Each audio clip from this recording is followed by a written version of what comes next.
សាយត្រពូ5វិរេឆ្នាំទៅលក់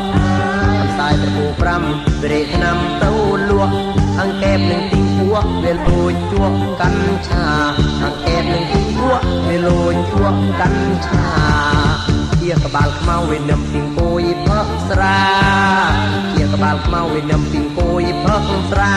រវងមិនដេញភាសាវិជាមណាយតោះអេរវងមិនដេញភាសាវិជាមណាយតោះអេសត្វញីក៏ក្លីស្រីរត់រួតមេសត្វញីក៏ក្លីស្រីរត់រួតមេបកាយជិះស្រែនឹងកប់ក្លោត្រាគោ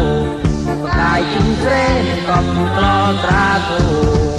អាជាក្បាលខ្មៅវិញផ្លូវមោហអាជាក្បាលខ្មៅវិញផ្លូវមោហរត់ចូលស្រាពោក៏មុខក៏បាលស្រូម៉ាមរត់ចូលក្រុងកោក៏មុខក៏បាលស្រូម៉ាម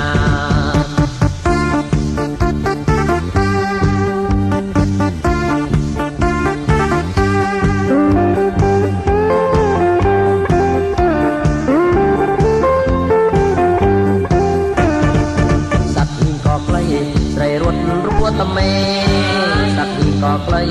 ស្រីរត់រួតមេកកាយជិះស្រែនឹងកប់ក្លោស្រាពូកកាយជិះស្រែនឹងកប់ក្លោស្រាពូអាជាក្បាលខ្មៅវិញក្លោមោអាជាក្បាលខ្មៅវិញក្លោមោរត់ចូលក្លោធូក៏មុខក៏បាលស្រូម៉ាមរត់ចូលក្លោស្រាពូក៏មុខក៏បាលស្រូ